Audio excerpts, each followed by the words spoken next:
Sir आज आप देखें जरा, आप उनके टाटा देखें, आप बिरला देखें, उसके बाद रिलायंस कंपनी देखें, किस तरह से वो दुनिया के अंदर सुरखुरू है। सर आज उनकी तारीफ जितनी की जाए कम है। पूरी दुनिया देखें किस तरह से उनके साथ मिलना चाहती है, काम करना चाहती है। दुनिया बताती कि भाई इंडिया हमारा दोस्त है। टाटा ग्रुप जो है वो पाकिस्तान की सारी इकोनॉमी से बड़ा है।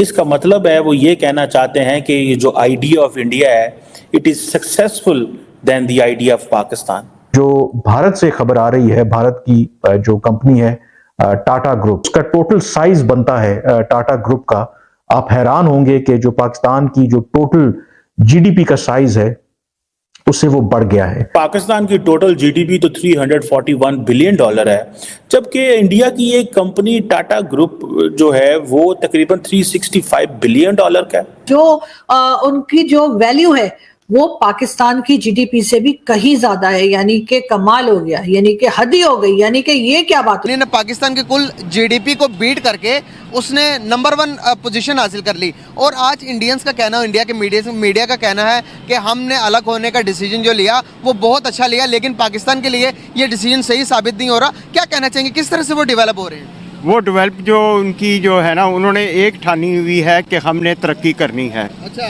उनके हर जो भी उनका शहरी है ना जी। सबसे शहरी उनके दिल में यही है कि हमने तरक्की करनी है। इसीलिए तो उनके झंडे के ऊपर पहिए का निशान है। पहिए का मतलब है कि ये माशी तरक्की चलनी चाहिए। सर आज आप देखें जरा, आप उनके टाटा देखें, आप बिरला देखें, उसके बाद रिलायंस कंपनी देखें, किस तरह से वो दुनिया के अंदर सुरखुरू है। सर आज उनकी तारीफ जितनी की जाए कम है। पूरी दुनिया देखें किस तरह से उनके साथ मिलना चाहती है, काम करना चाहती है। दुनिया बताती कि भाई इंडिया हमारा दोस्त है। कोई हमें नहीं बताता हमारा दोस्त है पाकिस्तान, कोई बात करना नहीं पसंद कर रहा आज के टाइम में। बस वो ये है ना कि हमारी कुछ ऐसे अमाल हैं कि जिसकी वजह से हमसे कोई बात करना नहीं चाहता। 47 से पहले हम सब एक थे, बांग्लादेश भी शामिल था उसमें, पाकिस्तान और भारत। तो ये हमारी उनकी नस्लों में से हैं, वो हमारी नस्लों में से हैं। एक ही सकाफत है, एक ही ज़बान है, थोड़ा सा डिफरेंस है मुसलमानों के लिहाज से, लेकिन मुसलमान उधर भी हैं। सकाफत के लिहाज से, मेहनत के लिहाज से हम सब एक थे। जैसे ही हमें आज़ादी मिली तो हमें जो सूरत हमारी हाल हुई है तो वो सब जानते हैं। हमने देखा कि वहाँ पर जो भी कंपनी, जो भी सीड लगता है वो फलता फूलता नजर आता है, बीज जो भी लगता है। सर यहाँ पर जो भी कंपनी, बड़ी बड़ी कंपनीज अलग होते टाइम भी यहाँ पर अलग हो गए, डिवाइड हो गए। 2 भाई उधर चले गए, 1 भाई इधर आया, इस तरह की कंपनियाँ यहाँ पर थी। लेकिन हम देखते हैं कि आहिस्ता आहिस्ता यहाँ सर उस पौधे को काट कर फेंक दिया गया। कंपनी हमें कोई इस तरह की बड़ी एक भी नजर नहीं आती हमारे मुल्क में। टाटा इंडस्ट्री के डेवलप होने के पीछे क्या वजूहत है? रिलायंस के डेवलप होने के पीछे अच्छा गौतम अदानी, अंबानी, इतने सारे बड़े बड़े लोग मिल जाते हैं। बिल्कुल ऐसा ही है। कैसे? वो ऐसा है कि इनके करने का अज़म है इनके पास, और ये इनकी जो सोच है ना वो कौमी सोच है, और एक ही सोच है इनकी कि तरक्की तरक्की तरक्की। और यही मिशन लेके तो वो चांद पर भी पहुंच गए और वो कामयाब हो चुके हैं। इससे बढ़ के और क्या बात होगी? जो चांद पे जाके सैर कर रहे हैं तो हमारी नस्ल के ही बंदे हैं, वो चले गए हैं और हम नहीं बैठे। हमारे परचम में भी तो चांद सितारा, हमारे परचम में चांद सितारा, लेकिन वो अपने परचम को चांद सितारे पर ले गए। वो देखिए, आप अंदाज़ा लगा लें, ये बात आपने बिल्कुल सही की। आई एग्री विद यू कि वो अपने परचम को चांद सितारे पे ले गए। एग्जैक्टली।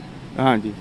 अब मुझे बताएं कि अगर यही स्पीड से टाटा इंडस्ट्री डेवलप करती रही, जिस तरह से वो, जिस स्पीड से उनकी इकोनॉमी जा रही है आगे, फ्यूचर क्या देखते हैं? 2025 तक अगर नरेंद्र मोदी ने वादा किया है 2028, 2025, 26 तक वो इंडिया को तीसरी बड़ी मैशत बना देगा। अभी 5वीं बड़ी मैशत चल रही है ऑलरेडी।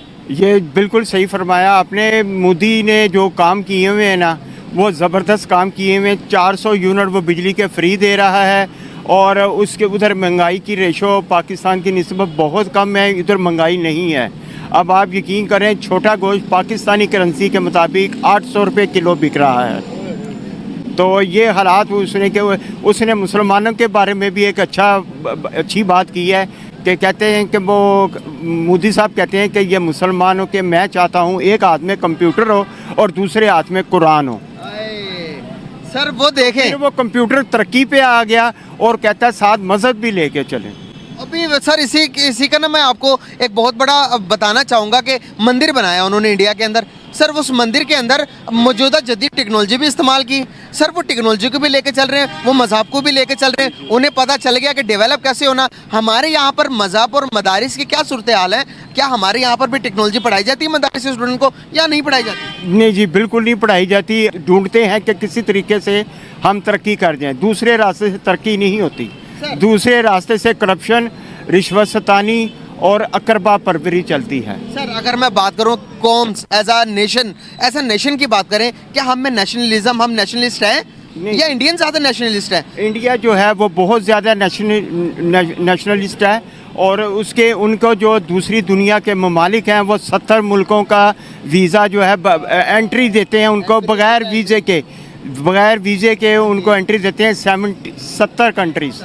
और हमें तो आपको पता ही है 14-15 कंट्री, वो भी इतने थर्ड क्लास कंट्री हैं कि उनकी हमें एंट्री मिलती है। सर वहाँ पर अभी मैं बताऊँ रूस ने भी उन्हें कहा कि भाई आपको फ्री वीज़ा एंट्री दे रहे हैं। रूस इतनी बड़ी कंट्री, अभी ईरान ने भी उन्हें ऐलान किया कि भाई आपको हम फ्री वीज़ा एंट्री दे रहे हैं। ईरान के साथ हमारी जंग लग रही है, पड़ोसियों के साथ, अफगानिस्तान के साथ नाते खराब, इंडिया के साथ खराब, अफगानिस्तान के साथ। Is that a problem? Why should it be a problem? If I'm smart enough to have multiple options, you should be admiring me. You know, you shouldn't be criticizing.